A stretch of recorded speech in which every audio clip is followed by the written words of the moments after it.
मित्रांनो, आबासाहेब अगदी रागात रोहिणीशी बोलताय. आबासाहेब म्हणतायत की तू माझ्याच पोटची मुलगी आहेस. आज माझा यावरून विश्वासच उठून गेलाय. तू माझी रोहिणी नाहीच आहेस. तू एवढ्या कालच्या थराला गेलीस सत्तेसाठी. अगं तुला एकदा हवं होतं तर मला सांगायचं. आता रोहिणी म्हणते की मला मागितल्याने मिळत होतं का डॅड? सगळं काही तुम्ही तुमच्या मुलांवर, तुमच्या नातवांवर उडवत होतात. आणि माझ्या राहुलला मिळालं काय? जेल. आणि मी मात्र घरातून सगळ्यांना बघत बसायचं. माझ्या राहुलच्या हातातोंडाशी आलेला घास तो अद्वैत पळवून काय न्यायचा. ती सरोज वहिनी राहुलला संधी देण्याऐवजी तिच्या अद्वैतलाच काय संधी द्यायची. तुम्ही सगळ्यांनी ठरवून त्रास दिलेला होता मला. मग मी त्याची परतफेड करायला नको का? आणि ही कला, ही नको तिथे नाक खुपसत असते. आणि उठल्या सुटलं की सारखं सारखं माझ्या मुलाच्या नादाला लागलेली असते. माझ्या मुलाच्या मागे मागे करत असते. सारखं आपल्या त्याच्या चुका काढून द्यायच्या, सारखं सारखं त्याच्या चुका दाखवून द्यायच्या. एवढंच जमतं कलाला. आता तितक्यात अद्वैत म्हणतो, पण तरी पण आत्या, तुझ्याकडून कधीच अपेक्षा नव्हती. म्हणजे एवढ्या दिवसांपासून तू राहुलच्या बाजूने आहेस असं नाटक करत होतीस. मित्रांनो, परिस्थिती इतकी गंभीर झालेली आहे की अद्वैत, कला आणि इतर चांदेकर कुटुंबियांना घराबाहेर निघायची वेळ आली. आणि ते घराबाहेर काही स्वेच्छेने नाही जात आहे. त्यांना रोहिणी हकलतीये. रोहिणीने अगदी डोकं चालवून खूप मोठा खेळ खेळलाय. आणि तोही आपल्याच माणसांसोबत. आणि यावेळेस तिने केलेली चूक अगदीच अक्षम्य आहे. संपूर्ण चांदेकर कुटुंबाला रोहिणी घराबाहेर हकलतीये. तेही धक्के मारून मारून. कधी कधी माणूस एवढा लोभी होतो की आपल्या सावलीला सुद्धा शत्रू समजतो. आणि जेव्हा लालसेची मर्यादा ओलांडली जाते तेव्हा त्या घरातून लक्ष्मीने विध्वंस निघतो. चांदेकरांचं घर, जिथे रोहिणीच्या डोळ्यात एकच स्वप्न होतं की हे संपूर्ण घर माझं व्हावं. इथली प्रत्येक सत्ता, प्रॉपर्टी सगळी माझ्या नावावर यावी आणि माझ्या आड कुणीच उरू नये. पण त्या स्वप्नात देवाने तिच्यासाठी लिहून ठेवलं होतं एक भयानक शेवट. त्याचबरोबरीने तिच्या या कृत्याला क्षमा असेल का? किंवा ती सगळ्यांना घराबाहेर काढण्यात यशस्वी होऊ शकेल का? या सगळ्या प्रश्नांची उत्तरं जाणून घेण्यासाठी व्हिडिओला शेवटपर्यंत नक्की बघा संपूर्ण. तरच समजेल की नक्की का आणि कसं हे सगळं घडलं आणि पुढे देखील काय आपल्याला बघायला मिळणार आहे. आणि जर तुम्ही शेवटपर्यंत बघितलंच नाही तर हा व्हिडिओ तुम्हाला कळणारच नाही किंवा या व्हिडिओची खरी मजाच तुम्हाला येणार नाही. त्यामुळे मित्रांनो, कुठलीही वेळ न करता सुरुवात करूया आपण आपल्या आजच्या व्हिडिओला. मित्रांनो, रोहिणीने आतापर्यंत रचलेले कारस्थान आपल्या सगळ्यांनाच माहितीये. त्यातून आता हल्लीच तिने एक कारस्थान रचलेलं होतं. पण देवाकृपेने, देवी आईच्या कृपेने ते काही सक्सेसफुल झालं नाही. कारस्थान असं होतं की कलाचं जे भांडार जळालं होतं, म्हणजे जगदंबा भांडार, ज्याची ओनर कला होती, त्यांचं ते दुकान होतं, ते सरोजने त्यावेळी रागाच्या भरात येऊन जाळायला सांगितलेलं होतं. एका कॉन्ट्रॅक्टरला कॉन्ट्रॅक्ट दिलेला होता आणि त्या कॉन्ट्रॅक्टरने ते जगदंबा भांडार जाळून टाकलं होतं त्याच्या माणसांना लावून. आणि आता तो कॉन्ट्रॅक्टर घरी येऊन संशयाची ठिणगी सोडून जातो की कला मॅडम, तुमच्या घरातल्यांनीच ते जाळलेलं आहे. पण दुसरीकडे जेव्हा अद्वैत त्याला धडा शिकवतो तेव्हा त्याच्या तोंडून सरोजचं नाव निघतं. आता घरामध्ये अद्वैत आणि सरोजमध्ये या सगळ्यावरून भांडणं होतात. सरोजला वाईट वाटत असतं, पण कला तिला मोठ्या मनाने माफ करून देते. आणि इथेच रोहिणीचं कारस्थान असतं की या तिघांमध्ये जर फूट पडली, ते म्हणजेच अद्वैत, कला आणि सरोज, या तिघांमध्ये जर फूट पडली तर आपल्याला पुढच्या गोष्टी आणखीनच सोप्या होतील. कलाला या घरातून आपण चालता करू शकतो. अद्वैतच्या प्रगतीवर परिणाम होऊन सगळी सत्ता आपल्याला मिळू शकते आणि सरोज वहिनी सुद्धा तिचं पद सोडून दे. पण तसं न होता कला अगदी मोठ्या मनाने सरोजला माफ करून देते. इव्हन अद्वैत सुद्धा आता सगळ्या गोष्टींना लेट गो करून टाकतो. यामुळे होतं असं की पुन्हा एकदा ते तिघजण एकत्र येतात आणि रोहिणीचा प्लॅन इथेच फसतो. आता रोहिणीचा तिळपापड होत असतो. रोहिणीचं म्हणणं असतं की मला या घराचा विध्वंस झालेला बघायचंय. ज्या पद्धतीने घरामध्ये लहानपणापासून माझ्यावर अन्याय होत आलाय, माझ्या मुलावर अन्याय होत आलाय, हे सगळं मला थांबवायचंय आणि चांदेकरांना त्यांची जागा दाखवून द्यायची आहे. आता रागाच्या भरात रोहिणी तिचा शेवटचा पत्ता काढायचा ठरवते. म्हणजेच आता जेव्हा राहुल तिला विचारत असतो की मम्मा आता काय करणार, तेव्हा आता रोहिणी म्हणते की राहुल तू बघच, आता मी या सगळ्यांचं जगणं कसं सळोखी पळव करून सोडते. ते बास झाला आता या घरामध्ये आपल्यावर अन्याय. आता मी असं उधळणार नाहीये. आता मी माझ्या मुलाचा, स्वतःचा खूप चांगल्या पद्धतीने विचार करणार आहे. या सगळ्या गोष्टी आता बंद झाल्या पाहिजे नाही, असं आता रोहिणी सांगत असते. आणि आता रोहिणी रागाच्या भरात तिच्या वकिलाला कॉल करते आणि फोनवर बोलू लागते. ती म्हणते, हॅलो, हा वकील साहेब, मी तुम्हाला सांगितलं होतं ते पेपर्स रेडी केलेत का तुम्ही? तेव्हा तो वकील म्हणतो की सॉरी मॅडम, पण अद्याप तरी ते रेडी झालेले नाहीयेत. तेव्हा रोहिणी म्हणते की ठीक आहे, मग आता तातडीने ते रेडी करायला घ्या, मला लगेच काम आहे त्यांचं. आणि कुठल्याही गोष्टीचा विलंब टाइमपास मला चालणार नाहीये, माझं काम वेळेतल्या वेळेत झालं पाहिजे. तेव्हा आता वकिलाने असं विचारलेलं नसतं की कसले पेपर्स वगैरे, म्हणजे कदाचित वकील आणि म्हणजे तिचा वकील आणि तिच्यात या सगळ्यांबद्दल चर्चा झालेली दिसतीये. ऑब्व्हियसली होणारच ना, कारण तो तिचा वकील आहे. त्यामुळे वकील असं विचारत नाही की कसले पेपर्स वगैरे. वकील डायरेक्ट म्हणतो की ओके मॅडम, मी आज सायंकाळपर्यंत किंवा उद्या सकाळपर्यंत जमलं तर तुम्हाला पेपर्स रेडी करून देतो, मग तुम्ही पुढची प्रोसिजर करून घेऊ शकता. तेव्हा रोहिणी म्हणते की लवकरात लवकर करा, माझ्यामध्ये तेवढा पेशन्स नाहीये की मी वाट बघेन, तेवढा संयम नाहीये माझ्यामध्ये की मी आता आणखीन डिले सोसेल, आणखीन उशीर सहन करेल. त्यामुळे तातडीने मला माझं काम करून द्या, तुम्हाला तुमचे पैसे मिळून जातील, असं म्हणत आता रोहिणी रागात फोन कट करते. आता रोहिणी रागाच्या भरात आपल्या खोलीत निघून गेलेली असते आणि दिवसभर ती आपल्या खोलीतच राहते. रोहिणी आता रात्री वकिलाशी बोलत असते, म्हणजे ती वकिलाला कॉल करते आणि विचारते की पेपर्स रेडी आहेत ना की नाही, अजून पण तुम्हाला टाइमपास करून घ्यायचा आहे. तेव्हा आता तो वकील म्हणतो की नाही रेडी झालेत पेपर्स, पण आता तुम्हाला मेन ओनरच्या सिग्नेचर घ्यावे लागतील, मेन मालकाच्या सिग्नेचर घ्यावे लागतील, सह्या घ्याव्या लागतील. तेव्हा आता रोहिणी म्हणते की ते माझ्यासाठी एवढं कठीण नाहीये, तुम्ही तुमचं काम करा, तुम्ही पेपर्स रेडी केलेत ना. तेव्हा आता वकील म्हणतो की हो केलेत. तेव्हा रोहिणी म्हणते की बास, आता लवकरात लवकर ते पेपर्स माझ्याकडे सुपूर्द करा, म्हणजे इथून पुढे मी सगळी प्रोसिजर करून घेईल, त्याच्यावर माझ्या डॅडच्या सिग्नेचर्स घेऊन घेईल, सह्या घेऊन घेईल, आणि बाकी सगळं कसं हँडल करायचं हे मला तर चांगलंच माहितीये. तेव्हा आता तो वकील म्हणतो मॅडम ते सगळं ठीक आहे, पण असे पेपर्स बनवणं म्हणजे खूप मोठी रिस्क आहे आणि ते सहजासहजी प्रत्येकाला जमेलच असं नाही, आणि जमलं तरी जर एकदाच का कोर्ट कचेरीच्या मॅटरमध्ये तुम्ही अडकलात तर पुढे जाऊन तुम्हाला प्रॉब्लेम होईल, यामध्ये खूप रिस्क आहे. तेव्हा आता रोहिणी हसते आणि वकिलाला जुगारात म्हणते की ज्याला हरायचं असतं किंवा जो हरतो तोच रिस्क घेत नसतो वकील साहेब, आणि मला हरायचं नाहीये, मी हरणाऱ्यांमधली नाहीये. आता बघायला मिळाली तेवढी हार पुरेशी आहे. आता मी समोरच्याला गुडघ्यांवर आणणार आहे आणि त्या गोष्टीला होण्यापासून कुठलीही रिस्क, कुठलीही कोर्ट कचेरी मला अडवू शकत नाहीये. तुम्ही उद्याच सकाळी पेपर्स द्यायला घरी येऊन जा, नाहीतर मला एक ठिकाण सांगा, मी तिथे स्वतः पेपर घ्यायला येऊन जाईल. तेव्हा तो वकील म्हणतो की ठीक आहे मॅडम चालेल. आता असं सगळं ठरवून रोहिणी झोपून घेते इन द सेन्स रोहिणी खूप खुश झालेली असते.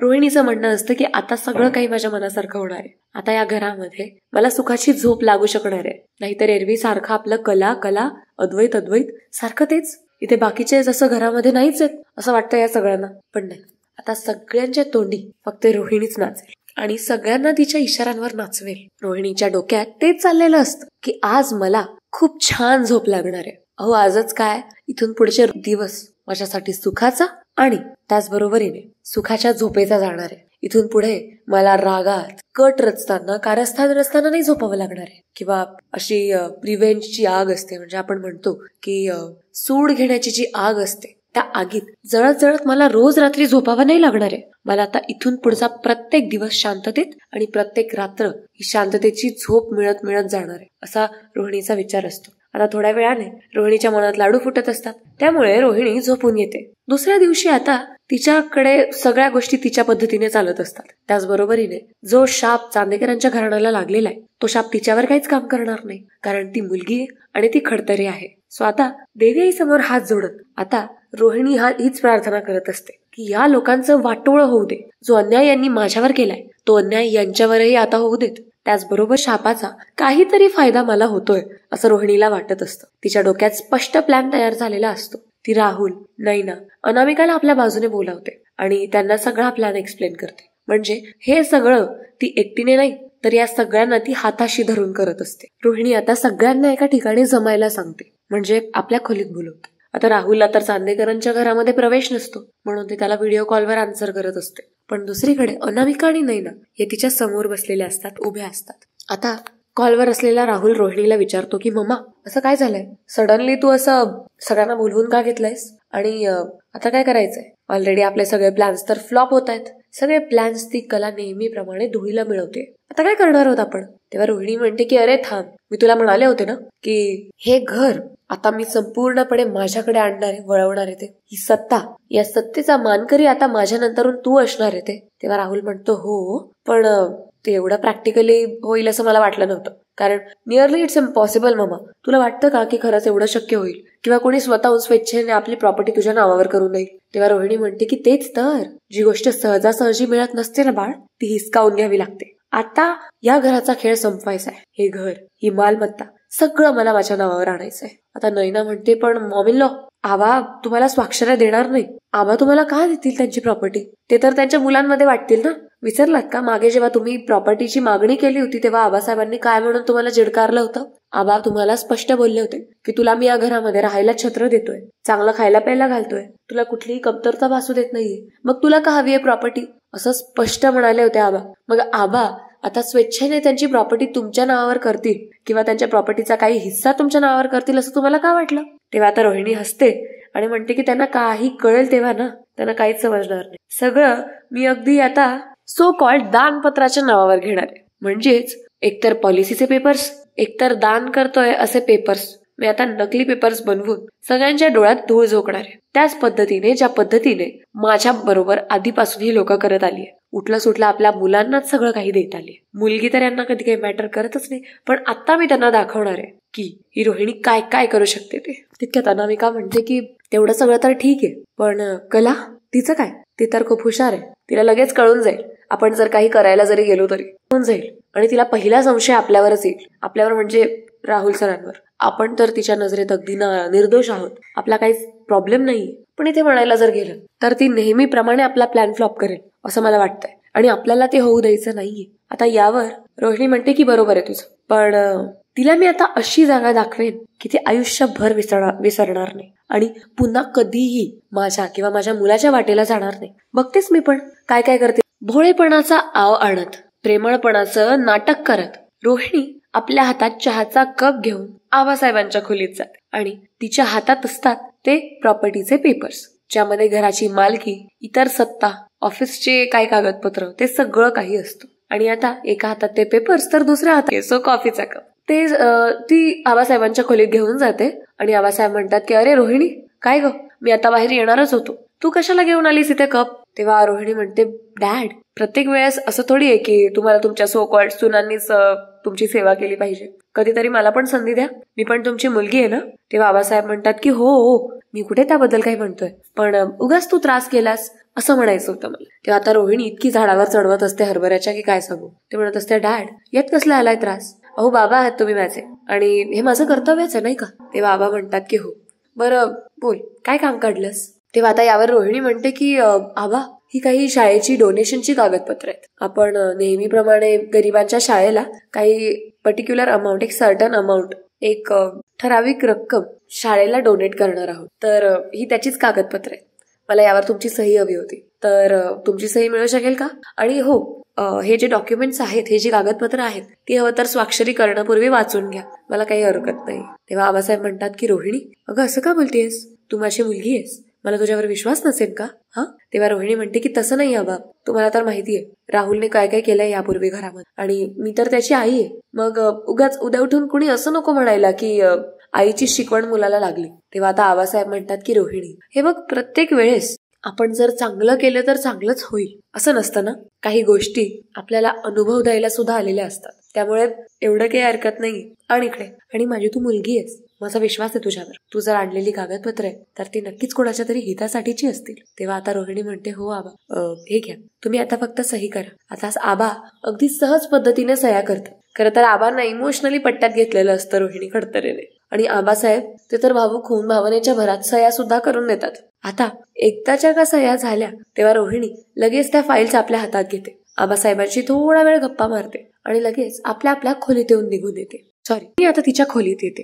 तिच्या खोलीत येता बरोबर ती इतकी नाचू बागडू लागते की एवढ्या वर्षांपासूनची तिची मेहनत आज सफल झालेली असते, म्हणून हे सगळं चाललेलं असतं. ती एवढी नाचू लागते, एवढी खुश असते की तिच्या आनंदाला थारा नसतो. रोहिणीचा आनंद तिच्या चेहऱ्यावरही दिसत असतो. आणि खालून जेव्हा आता कला रोहिणीला तिच्या खोलीत जाताना बघते तेव्हा कला पण हाच विचार करते की रोहिणी मॅडम एवढ्या खुश काय आहेत आज? म्हणजे एवढा खुश तर त्यांना कधी बघितलं नाही. सारखा आपला कसला ना कसला टेन्शन, नाहीतर असा सुजलेला चेहरा की नाही मी नाही हो यातली, दॅट काइंड ऑफ. सो कला तेच विचारत असते की आज अचानक रोहिणी मॅडम एवढ्या खुश कशा काय? असो, चांगलंय, खुश आहेत तर चांगलीच गोष्ट आहे असा विचार करत कला इग्नोर करते. तर दुसरीकडे आता कला आबासाहेब जेव्हा हॉलमध्ये येतात तेव्हा कॉफी द्यायला जाते. आबासाहेब सोफ्यावर बसलेले असतात. तेव्हा आता कला आबांना कॉफी देते आणि म्हणते, आबा हे घ्या.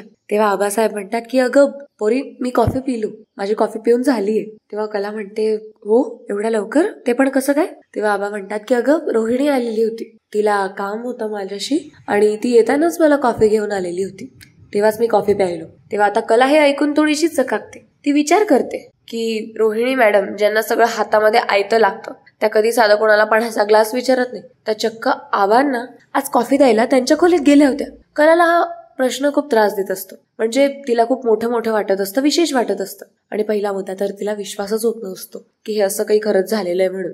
आता कला खूप विचारात पडलेली असते. कला आता मागे वळून जेव्हा पुन्हा किचन मध्ये जात असते तेव्हा देवघरातला देवीआई समोरचा दिवा अचानक विझतो. म्हणजे हवा नाही, काही नाही, तो दिवा अचानक विझतो त्याच क्षणी. तेव्हा आता कला जेव्हा ते बघते तेव्हा कलाला खूप विशेष वाटतं. कलाला असं वाटतं की काहीतरी चुकतंय, म्हणजे काहीतरी मोठा अपशकुन होणार आहे असं कलाला वाटायला लागतं. देवीआई आता काहीतरी सूचित करते की आपल्या घरावर काहीतरी संकट येणार आहे. म्हणजे थोडक्यात कलाला संकटांची चाहूल लागायला लागली. दिवसामागून एक दिवस जात असतो, पण कलाचा विचार करणं काही थांबत नसतं.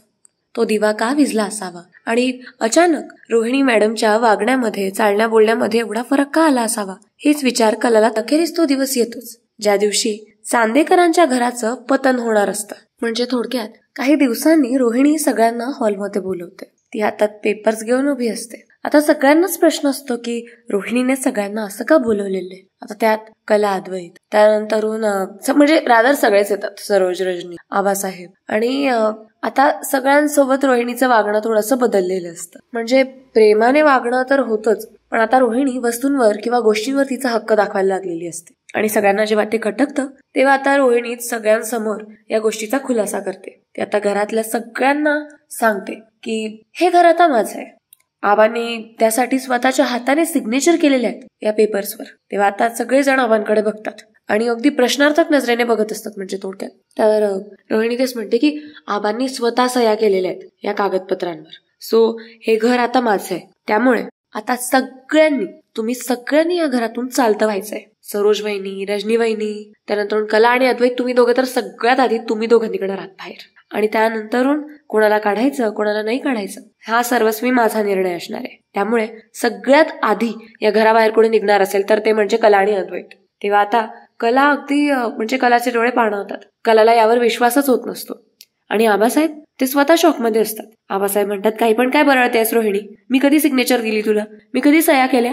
तेव्हा आता रोहिणी सांगावं लागते की आबा तुमच्या लक्षात नसेल कदाचित, पण आठवा तुमच्या खोलीमध्ये मी तुम्हाला कॉफी घेऊन आलेली होती आणि त्या दिवशी डोनेशनच्या नावाने काही कागदपत्रांवर मी तुमच्याकडून सह्या घेतल्या होत्या. ती हीच कागदपत्र होती. तेव्हा आता आबासाहेब म्हणतात की तुला थराला जाईपर्यंत तुला लाज नाही वाटली? तू नक्की माझीच मुलगी आहेस ना? तू का केलंस असं? अगं रोहिणी, एकदा किमान हे सगळं करण्यापूर्वी विचार तरी करायचास. का केलंस तू हे सगळं? आहे का उत्तर तुझ्याकडे? तेव्हा आता रोहिणी म्हणते, हो आहे ना. लहानपणापासून माझ्यावर अन्याय होत आलाय. माझ्या लग्नानंतर, माझ्या डिवोर्स नंतर, तेव्हा सुद्धा या घरामध्ये सगळ्या गोष्टी मुलांनाच दिल्या जायच्या. आई सुद्धा तिच्या मुलांना सारखा खूप जीव लावायची आणि बाजूला पडली ती मी. आणि माझ्या नंतरून माझा मुलगा, त्याला तर जेलमध्ये पाठवण्यापर्यंत गोष्टी करून टाकल्या तुम्ही. आणि त्यात ही कला, ही तर हात धुवून त्याच्या मागे लागलेली असते नेहमी.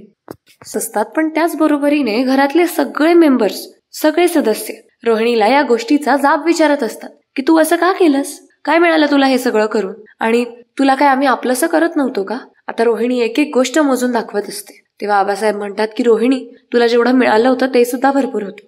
आणि तुला जर हवंच होतं तर मला एकदा मागून घेतलं असतं. मी काही तुला नाही म्हणालो असतो. तू एवढं मोठं पाऊल उचललंस. मला तर लाज वाटते तुझ्यासारख्या धूर्त आणि पाताळयंत्री बाईला माझी मुलगी म्हणवून घ्यायला. तेव्हा अद्वैत आणि कला दोघांच्याही डोळ्यात अश्रू असतात. ते दोघेही म्हणतात की आत्या, तू असं करशील असं अजिबात वाटलं नव्हतं. तू असं कसं करू शकतेस? तेव्हा आता रोहिणी म्हणते की का नाही करू शकत? तुम्ही माझ्या मुलाला जेलमध्ये पाठवू शकता, तर मी तुम्हाला साधं घराबाहेर नाही हाकलू शकत? हे घर आता माझ्या मालकीचं आहे, कळलं ना?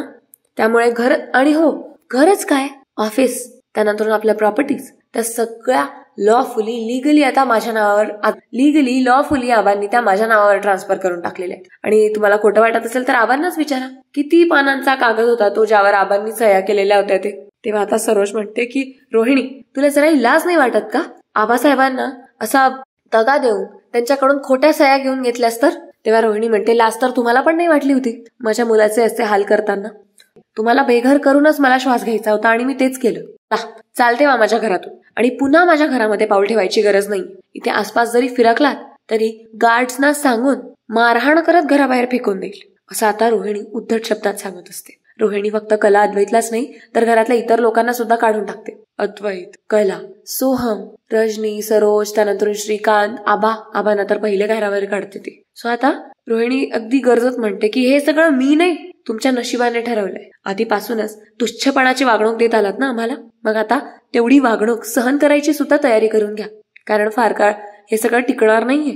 तेव्हा आता आबा पण म्हणतात की रोहिणी बास झालं, तुझ्या तोंडाला काही आवर आहे की नाही. तेव्हा आता आबांना ती हाताला धरून घराबाहेर हकलते आणि ढकलून देते. स्वतःच्या वडिलांना विचार करा, असं घराबाहेर कोणी फेकतं का. सो आता तीच गोष्ट रोहिणी करते आणि आबांना घराबाहेर ढकलून देते. पण कला आणि अद्वैत आबासाहेब जेव्हा पडणार असतात तेव्हा त्यांना सावरून घेतात आणि आता ते दोघंही घराबाहेर उभे असतात. ते दोघंच काय, घरातले सगळे सदस्य घराबाहेर उभे असतात आणि आता कलाच्या डोळ्यात खूप पाणी असतं. अद्वैत म्हणतो की आत्या तू हे जे केलंयस हे चांगलं नाहीये, हे एक ना एक दिवस तुला भरावं लागेल. तेव्हा कलाचे सुद्धा डोळे पाणावलेले असतात आणि कला म्हणते की एक वेळ आम्ही तुम्हाला माफ करून देऊ, एक वेळ तुमचे बाबा म्हणजेच आबासाहेब तुम्हाला माफ करून देतील, पण तुमचं कर्म इथे चुकलेलं आहे. रोहिणी मॅडम, तुमचं कर्म तुम्हाला कधीच माफ नाही करणार, कारण तुमच्या कर्माला तुम्हाला फेस करावंच लागतं आज ना उद्या. आम्ही तर इथून निघून जाऊ आणि देवी आईच्या मनात असेल तर ही वास्तू आम्हाला परत तिच्याकडे घेऊन येईल, पण तुमचं काय.